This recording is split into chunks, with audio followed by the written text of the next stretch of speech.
Hi, I'm Tim. Welcome to Watch You Want, and thanks for logging on. Today, we're looking at the Harry Winston Midnight Automatic. You can see this 18-karat white gold Harry Winston formal watch and buy it on our website, watchyouwant.com. And if you enjoy these videos, please subscribe to our YouTube channel, Watch You Want Inc. You can also click on the card in the upper right-hand corner of the screen at any time during this video to see our full listing for this watch with additional high-res images, accessories included, and naturally, complete pricing information. Now on my wrist, 6 1/3 inches, 16 centimeters in circumference, this Baselworld 2011 novelty has none of the bombast of the sporting Z series, nor does it have the sense of mechanical impenetrability of the rare and often exorbitantly priced Opus series. This watch is all about style and in the most simple and traditional fashion possible. This is one of the few Harry Winston watches that's actually not about outlandishness, but rather about being in touch with the essence of what a mechanical, formal watch is. In that sense, it's more comparable to the likes of Vacheron Constantin and Audemars Piguet than Richard Mille and MB&F. Now, on my wrist, 6 1/3 inches, 16 centimeters in circumference, you can see that the proportions of the watch are very traditional. Now, across the round of the case, the watch is 39 millimeters, so a little bit broader than a strictly traditional mid-century dress watch, but the proportions are very much in line. It's only 9 millimeters thick, and with a generously sloped bezel, it does slide easily under any kind of formal cuff or tight sleeve. Now, from lug to lug, the watch really sets itself apart. Because it's only 42 millimeters from lug to lug, this watch can be worn on a wrist as small as perhaps even 13 centimeters in circumference, and that with great security and sense of proportion.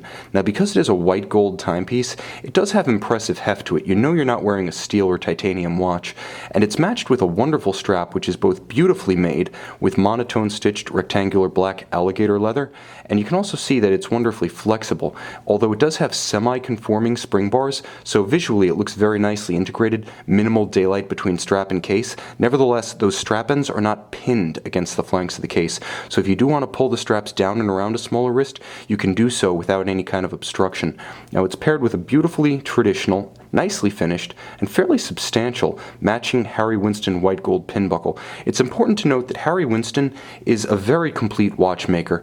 At the upper end of the scale, of course, its watches do use in-house movements, and at all levels, it's important to note that Harry Winston does build its own cases, and its dials are made for it by Cadronier de Genève, which is actually a company that produces dials for F.P. Journe, who's a partial stakeholder, and Vacheron Constantin, likewise a partial stakeholder.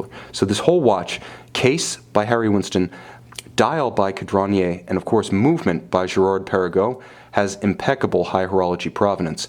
Now, it's important to look at the case because the case has an amazing amount of character and definition for such a small vessel. This case is remarkably well defined by lateral character lines that really string the lugs together across the broad of the case. It's also beautifully curved. Now, you can see how that stepped bezel and stepped case flank nicely punctuates the gentle arc of the white gold, and each of the lugs, again, nicely fluted with definition with character lines to give them a little more visual strength than a strictly 42 millimeter lug-to-lug measurement would suggest. But the watch is all about the dial. Now, you can see how the bezel itself, with the exception of the Harry Winston arch-style crown shoulder, is very, very spare. You can see how the dial is brought out. Really, it's almost as though a halo of white gold surrounds that gorgeous sunburst dial. Now, let me talk a little bit about the sunburst radial graining here. Not every sunburst pattern is created equal, and in this case, the watch is particularly radiant in any kind of direct light. Even in the soft light of my light box, you can see that extraordinary reflection that's generated as I move the watch. That's a function of both the depth of the graining and the glimmer of the silvered finish. Very impressive. Likewise, very impressive, all of the indices are applied. Some of them are larger and some of them are smaller, but all of them are applied white gold. Now, the hands at center are a unique fusion design. You can see at their base there's a little shield shape that might actually look like the fins of a rocket. It's actually a design motif that emulates the Harry Winston crest, which can be seen at 12 o'clock, and then it's paired with traditional foy or leaf style hands. For balance, there is a discrete date window at 6 o'clock. Now, I should mention that some of the traditional Harry Winston design language is here, in the form of the shields, in the form of the logo, of course the Harry Winston marquee at 12 o'clock, and those arches inspired by the company's New York City flagship boutique.